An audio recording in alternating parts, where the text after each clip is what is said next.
Sometimes the strongest people are the ones you forget to thank because they never complain. Hey guys, tonight on Revenge Stories 4 we witness a betrayal so quiet, so deeply woven into family routine, it almost went unnoticed until the woman they erased decided to disappear. This isn't a tale of yelling matches or courtroom battles.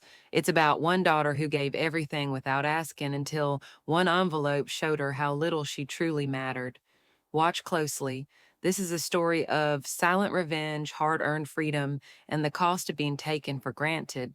So please, before we begin, like this video and subscribe to Revenge Stories 94 and drop a comment with your city and age. I'd love to know where you're watching from. Now, dim the lights, maybe pour a glass of wine, and let's begin. The cleaning lady with no name. I don't know when I stopped being someone with dreams and started becoming someone who simply patched holes. Holes in ceilings in people's plans and other people's mistakes. Maybe it happened quietly, one unpaid bill at a time. Back then, I worked 3 jobs in Modesto, morning shifts at a nursing home, afternoons cleaning houses in the richer part of town, and night shifts bussing tables at a dusty little Mexican restaurant off Highway 132. My feet bled through socks I couldn't afford to replace. I scrubbed toilets that sparkled for families who never learned my name. But I kept going, because someone had to. My mother Linda had arthritis so bad she could barely open a jar of peanut butter. My father Carlos was retired after his back gave out driving delivery trucks for 2 decades. And my little sister Sophia, God bless her, was always chasing creative freedom. Last I checked, that meant posting unboxing videos in rented Latin and calling me when rent was late. No one ever asked if I was tired, not once. But I wasn't bitter, not then. I believed it was love. That holding your family together, even if it meant erasing yourself a little more each month, was the mark of a good daughter. A good woman. They'd hand me envelopes, just utilities this time, and I'd fold my paycheck into them without counting. They'd leave sticky notes, toilets leaking again. Can you pick up mom's meds? I always did. Sophia once joked Elena's basically a second mom, but with Wi-Fi. Everyone laughed. I smiled. I folded laundry. I checked if the rice cooker was unplugged. They never meant harm, I told myself. This was just how families worked. Some people carried more, some people got to float. I kept one pair of work shoes under the bed, flat-soled, worn so thin you could feel gravel through the bottom. I couldn't bring myself to throw them away. Those shoes had seen every sunrise I didn't get to enjoy. Every morning I stood outside someone else's porch with a mop in hand, reminding myself I was building something for them. At night, when everyone else was asleep, I'd sit on the back steps with a mug of instant coffee and listen to the creaking pipes, the silence between streetlights flickering. That was the only time I belonged to myself. I didn't ask for thanks, just a place, just to be seen, to be counted as something more than a reliable deposit. But even that I'd come to learn was asking too much. That envelope wasn't just paper. It was a Tuesday afternoon. Sophia was in San Diego for a brand shoot, and I had stopped by the house like I always did, groceries in one hand, a bottle of prescription eye drops for my mom in the other. The house still smelled like old wood and cinnamon the way it always had. I left the groceries on the counter, rinsed my hands, and went to find Mom in the backyard with her orchids. Elena, can you help me sort through the tax folder? She called out, waving her garden gloves like they were flags. I nodded, and she went back to humming some ranchera song under her breath. The folder was heavier than usual. Dozens of crumpled papers, bank printouts, insurance policies, some dated all the way back to 2009. I sorted quietly at the dining table, the fan clicking above me, trying not to judge how unorganized it all was. I separated expired forms from active ones, circled due dates on sticky notes, and filed anything important into a clean pile. Then I saw it. A thick, cream-colored envelope, smooth texture, no dust, labeled in sharp, black marker, Morales family, estate plan and will. I paused. At first I wasn't going to open it. It wasn't mine. But I told myself, like I always did, someone has to make sure things are in order. I was that someone, always. I unfolded the documents and skimmed through legal phrasing until I reached the section labeled Asset Distribution. There it was, the house, the savings, the silver Toyota SUV, even the old engagement ring my mother wore every Sunday like a trophy. All of it. To Sophia Morales. The next line said, "We love both our daughters." That was it. I read the sentence again. It didn't change. My name wasn't there, not even as a fallback, not even in a sentence like, "In the event Sophia is unable to take ownership." Nothing, just Sophia. I blinked. My pulse began to crawl up my throat. My fingers trembled slightly, not from rage, not yet, but from the kind of disbelief that makes your body question its own temperature. I had paid the mortgage the past 3 winters. My name was on every wire transfer, every cashier's check, every sleepless night spent calculating how to cover an unexpected leak or fix the broken HVAC before the holidays. When Mom needed surgery, I emptied a small savings account I'd hidden from everyone, and I never brought it up again. And yet, this paper made it clear I wasn't real, not where it mattered. The back door creaked. I turned slowly, will still in hand. Mom stepped in, wiping her gloves on a towel, then paused when she saw me holding it. "Elena, did you find the statement Is this real?" I asked. She froze. Her face always quick to smile, now tight and unreadable. She looked at the paper, then at me, and gave the kind of pause people use to stall a fire they know they can't put out. "Oh, Elena, that it's not what it looks like, then what is it?" I said, voice flat. "Because what it looks like is that I've spent the last 10 years making sure this house didn't fall apart, and apparently none of that counts." "It's not like that," she murmured. "We just thought Sophia needs more security. You've always been the strong one." There it was, that sentence. "You've always been the strong one," as if strength was an excuse to be erased. I nodded slowly. My hands were cold now, but my chest was burning, not the kind of fire you see. The kind that builds deep like a wire short-circuiting behind drywall. "You didn't even talk to me," I whispered. "You didn't even think to ask me what I wanted." Her voice cracked a little. "We didn't mean to hurt you." I looked down at the will, then folded it neatly and placed it back on the table like someone setting down a weapon they no longer needed. "Thanks for showing me where I really stand," I said, and I walked out. No one followed, no one called my name. The silence behind me was louder than any scream could have been. Outside, the sun was still shining. A neighbor waved. I didn't wave back. I got in my car, drove 3 blocks, then pulled over because I couldn't feel my hands. Not from panic, but from something colder. It was the moment I realized I wasn't grieving them. I was grieving in the illusion I'd built about what we were. That envelope wasn't just paper. It was a mirror. And I finally saw myself, missing from their reflection. The day they asked, again. 3 days, that's how long it took for them to pretend like nothing happened. I hadn't responded to any calls or messages since walking out that afternoon. I needed space to think, to breathe, to figure out how to exist without collapsing from the realization that I had been little more than a bank account in human form. But on Friday morning, as I sat in my apartment still trying to process it all, a text lit up my phone like nothing had changed. "Elena, can you send the mortgage payment by today? The due date's Friday." No greeting, no, "How are you?" Just a task, a bill, a demand. Like always, I stared at the screen for a full minute. My coffee had gone cold in my hand. My fingers hovered over the keyboard, unsure whether to scream or laugh. Not even a mention of the will, not even a fake attempt at sugarcoating it. So I typed back something colder than anything I'd ever said to them in my life. "I think Sophia can handle it." "The house is hers now, right?" I hit send and placed the phone face down on the table. I didn't wait for a reply. 10 minutes later, it buzzed again. This time it was my mom. "Elena, don't do this. We need to talk." No acknowledgement, no accountability, just panic cloaked in maternal guilt. I didn't respond. I wasn't angry anymore. I wasn't even heartbroken.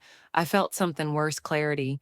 And clarity, when it finally arrives, is like flipping on a light in a room you never realized had been dark. For years, I had worked 2, sometimes 3 jobs. I took night shifts so I could make it to doctor appointments during the day. I gave up promotions because I couldn't risk being less available for emergencies. I skipped birthdays, holidays, even friendships because the family always came first. That's what I told myself. That's what they let me believe. And for what a thank you, a handwritten card, no. What I got in return was a legal document erasing me with quiet precision. 3 days after that, Sophia texted, "You're overreacting. Mom and Dad didn't mean it like that. You've always been independent, and I'm just not. You know that." I stared at the message, my thumb hovering over the reply button. Independent, that's the word they always used. It sounded like a compliment until you realized it was code for disposable. I typed slowly, then prove you deserve what you've been given. Start by paying the mortgage. No response. Another week passed. I didn't hear from them. No calls. No, we miss you. No explanation. Just silence, the kind of silence that's supposed to punish you. But I wasn't punished. I felt lighter. One morning, while sipping coffee and staring out the window of my tiny apartment, my phone buzzed again. This time it was a Venmo request, two $900 from Mom. No message, just a transaction request, like I was a utility service, like I was a button they could press whenever the world got too real. I declined it without blinking. The phone rang almost immediately. I let it go to voicemail. Then came the text, Elena, I know you saw it. Why did you decline? I took a breath and replied, because it's no longer my responsibility, ask Sophia. That was the first time I ever said it out loud or typed it anyway. And with each word, I felt something in my chest loosen, like I'd been carrying a backpack full of bricks and suddenly remembered I was allowed to set it down. Later that evening, I cleaned my apartment, not out of frustration, but because I wanted to fiancé. I played music the kind I liked, but never listened to in my parents' house because it was too loud or too moody. I watered my plants. I made a rose con leche just for me. I lit a lavender candle, and for the first time in years, I didn't feel like I owed anyone anything, not even my slants. 3 days later, Sophia texted again. You're being so selfish. Didn't you always say family comes first? I read that sentence again and again. Family first. Funny how that only applies when they want something. I replied with one line, family is about fairness and respect, not using someone until they're empty. This time she didn't write back, and for once I didn't hope she would. Decline, delete, disconnect. It started with the joint bank account. I had signed onto it 5 years ago when my father had a minor stroke and my mother panicked about being locked out of everything. Back then, it felt like the responsible thing to do, keep things in order, keep the house from falling apart, keep the peace. But now, standing in line at the bank with my ID in hand and a folder full of proof that I was never meant to be anything more than a fallback plan, it felt like reclaiming oxygen. The banker, a young woman named Janelle, looked at the documents, then glanced up at me with a softness that almost made me flinch. Are you sure? She asked. I nodded. I'm done managing a house that legally doesn't include me. She didn't ask more. She just clicked through the screen, printed the confirmation, and handed it over with a smile. I folded the paper like a goodbye letter. Then came the next step, the great disconnection. I went home, opened my laptop, and pulled up every autopay account I'd tied to their address.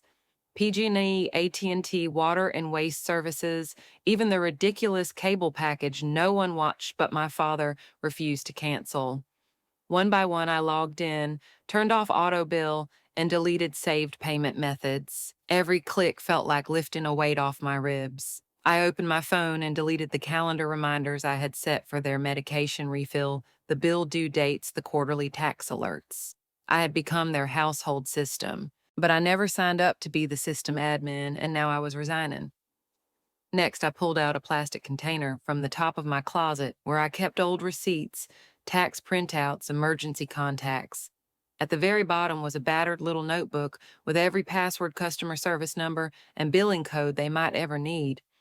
I ran my hand across its cover for a second. It smelled faintly of printer ink and years of desperation. And then I closed it and slid it back, let them figure it out. That night, I bought myself a chocolate cake. The one with the thick fudge icing I used to glance at but never buy because someone always needed something first. Sophia's dentist appointment, a busted washing machine, my mom's prescription not covered by Medicare. I ate it slowly on my couch with a blanket over my knees and a show I liked playing on low volume. The silence wasn't empty anymore. It was mine. I didn't cry. I didn't toast to my independence. I just chewed each bite like it was a small, stubborn victory.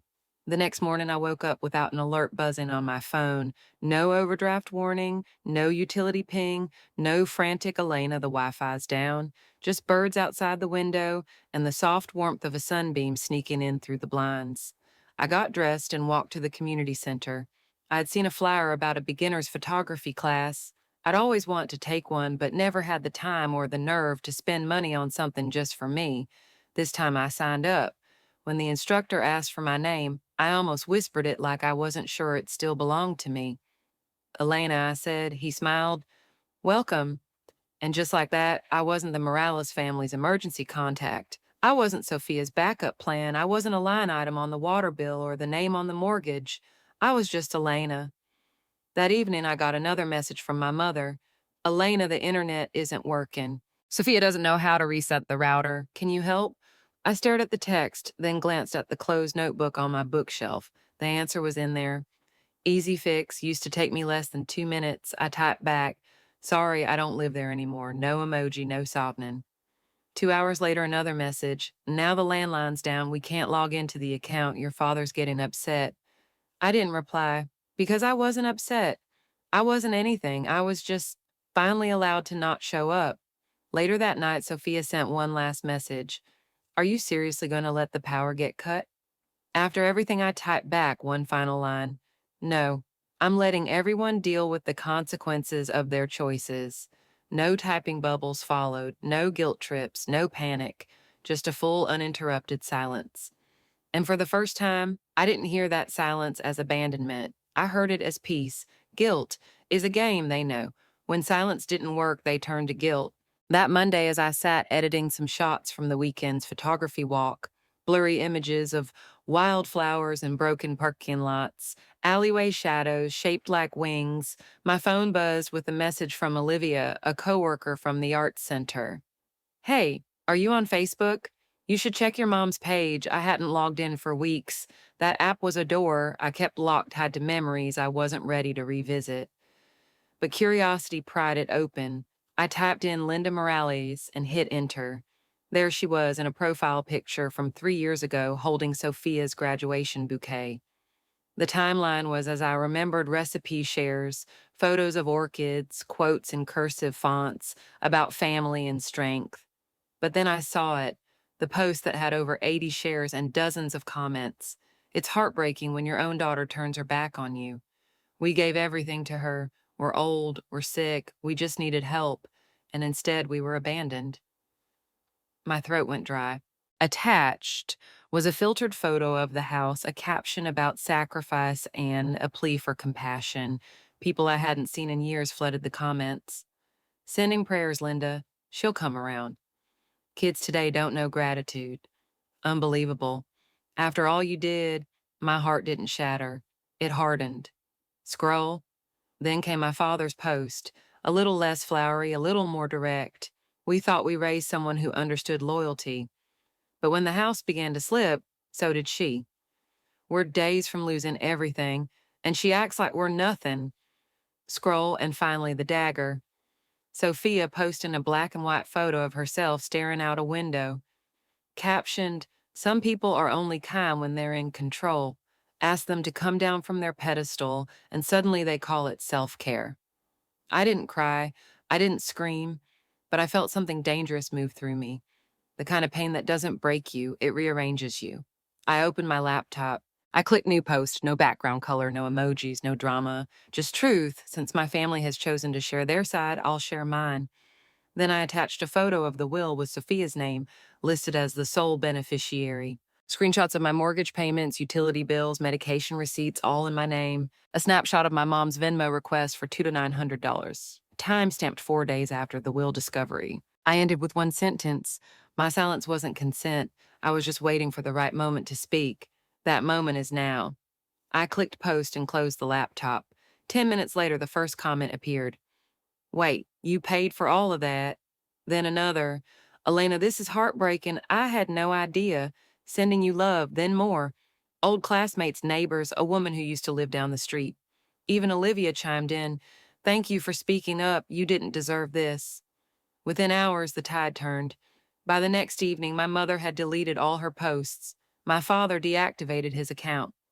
Sophia changed her profile picture to a solid black screen, a dramatic move she often used when things slipped out of her control. I didn't post again. I didn't need to. For the first time in my life, I wasn't just the invisible backbone of a family that never thanked me. I was someone who told the truth and let the world see me unfiltered. I sat in my kitchen, a cup of cinnamon tea, warm in my palms, while rain tapped lightly against the window pane. And for the first time, I felt justice, not revenge, not satisfaction, not even closure, just equilibrium. They had always controlled the narrative. But now I had written mine.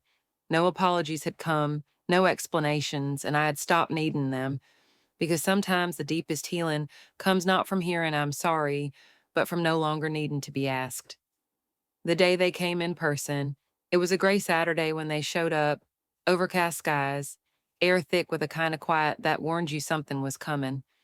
I had just come back from the farmer's market with a small bouquet of tulips and a bag of fresh pears when I saw it, the silver minivan parked near the entrance of my apartment complex.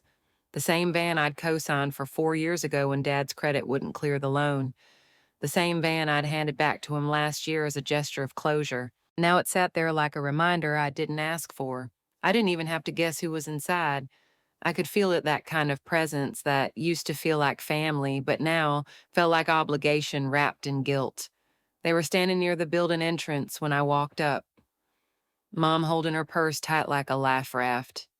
Dad with his hands deep in his jacket pockets, eyes already avoiding mine. And behind them, slightly slouched and visibly uncomfortable, was Sophia. I said nothing. I stopped 3 feet away, arms crossed, waiting. My mother spoke first. "Hey, mija," she said, voice trembling. We didn't know where else to go. I didn't answer. She glanced at Dad, nudging him gently.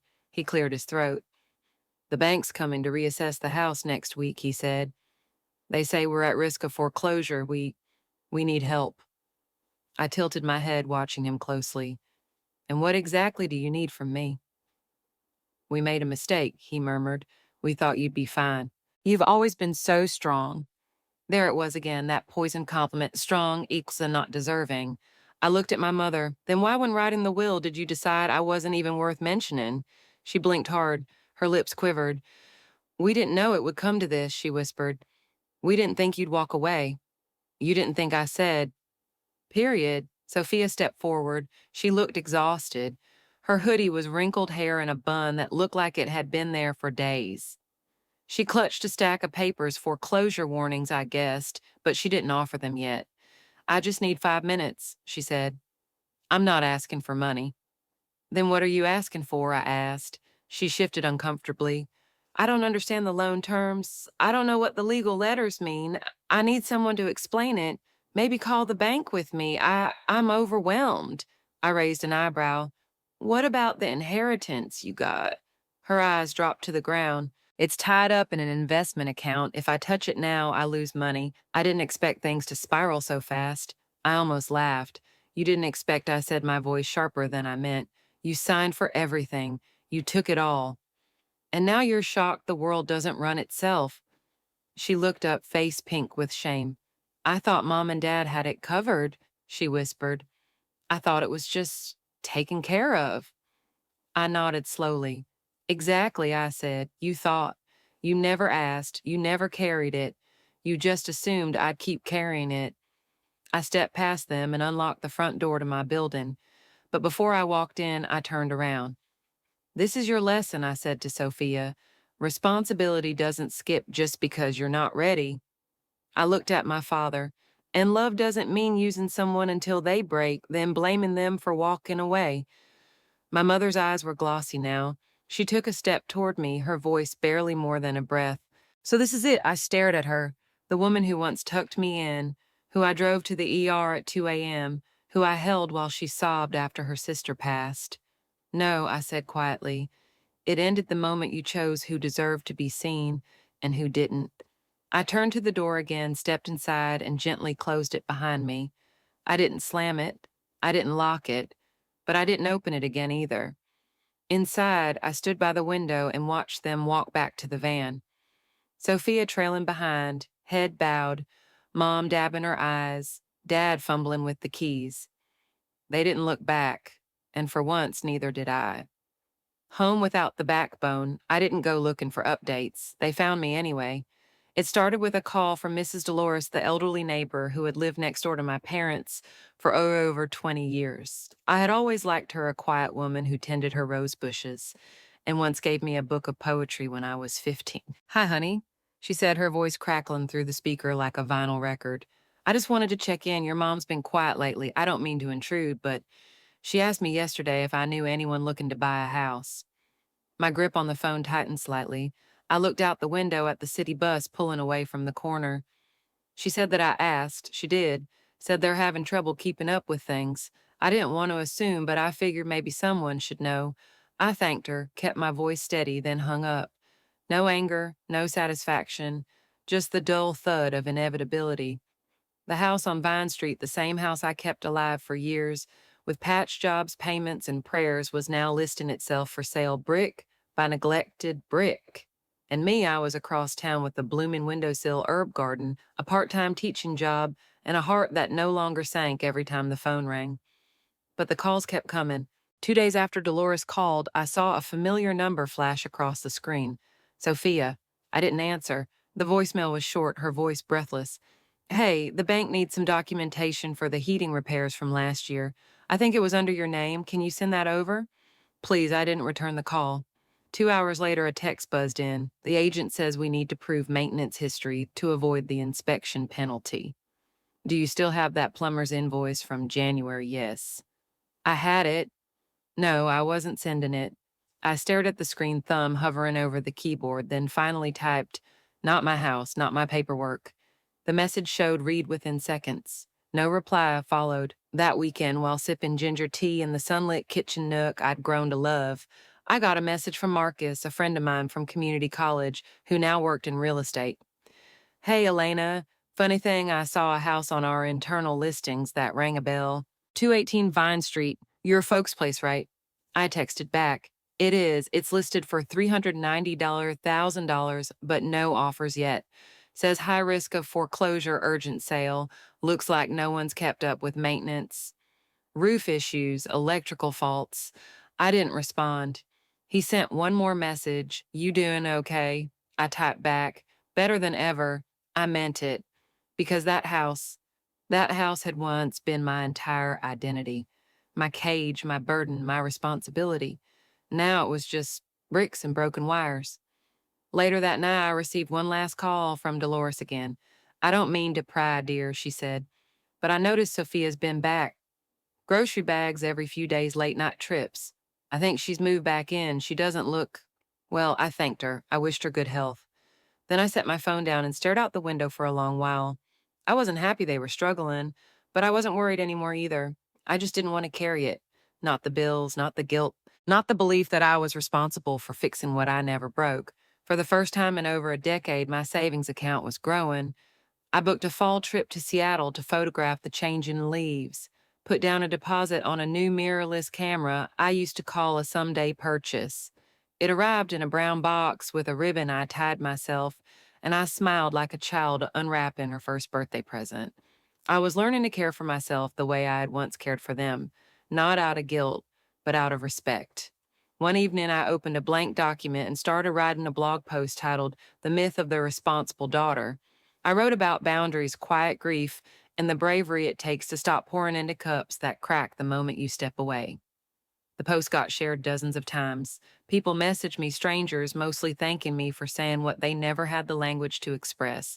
And every time they wrote, I thought I was the only one. I replied, so did I.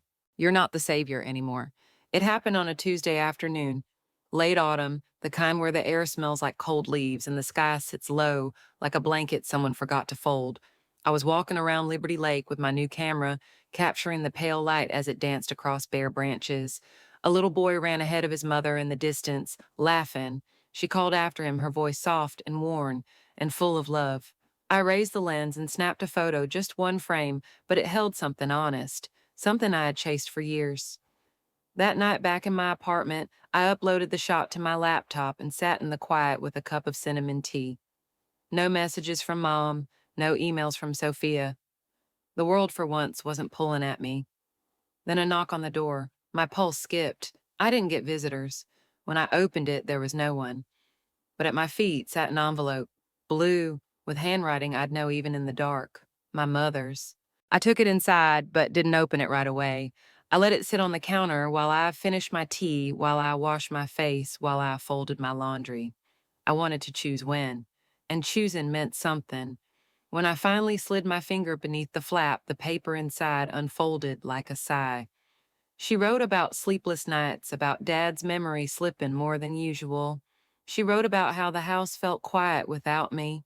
She said she didn't know how to begin again. And at the end, she wrote, I don't know how much time we have left to fix things. But if you're willing, I'm still here at. I folded the letter. I didn't tear it. I didn't respond. I placed it in the drawer next to old photographs, a few undeveloped rolls of film, and a half-finished notebook of blog drafts titled After the Fall, things that once held weight, things that might someday find meaning, but not today, not because I hated her, but because I didn't know her anymore. I kept writing, I kept teaching, I kept breathing. A month later, a local cafe offered to host a small exhibit of my photographs. I chose images that had nothing to do with pain, but everything to do with resilience. Hands curled around mugs, sidewalk chalk in forgotten alleys, a window cracked just enough to let in light. At the opening, a woman in her 50s came up to me. She wore a gray scarf and had the tired eyes of someone who'd carried too many people for too long. She looked at a photograph of a single flower blooming from a concrete wall and said, I don't know why, but this one makes me feel like I can start over. I smiled. That's the point. Because all my life I had been quiet. I had folded myself into corners. I had said yes when I wanted to scream. I had made myself small so others could feel tall. And for what? To be left off a piece of paper, to be remembered only when bills came due. Nah, man, not anymore. Now I live alone, but not lonely. Now I drink my coffee, hot, not reheated after 3 interruptions. Now I walk into rooms without wondering how to make myself useful. They still live in that house. Last I heard, Sophia moved into the spare room. They've listed it again this time for less than market value. Realtors complain about the wiring, the roof, the mess, because all those years no one ever learned how to take care of it without me. And I never went back, not even once. The door may be open, the porch may still creak, but I don't belong there anymore. My family exists in memory, but my home is wherever I am seen, heard, and valued. And sometimes that means being a family to yourself. I don't know what the future holds. Maybe one day forgiveness will come. Maybe not. But I know this in the silence they left behind. I didn't just rebuild, I rose, and that's where it ends. Not with a door slammed, but with a woman finally choosing peace over duty. As Maya Angelou once said, when someone shows you who they are, believe them the first time. Elena believed. And she walked away not because she stopped loving her family, but because she finally started loving herself. In a world that expects women to give endlessly and quietly, this story reminds us you are allowed to stop. You are allowed to choose yourself. If this story touched you, if you've ever been the strong one whose name didn't even make it into the will, leave a comment below. Share your voice, let someone else feel seen. And if you haven't yet, please subscribe to Revenge Stories now. Reaching 1,000 subscribers means we can keep sharing real, emotional, life-changing stories like this one with the care and honesty they deserve. Because sometimes the most powerful revenge is finally being free.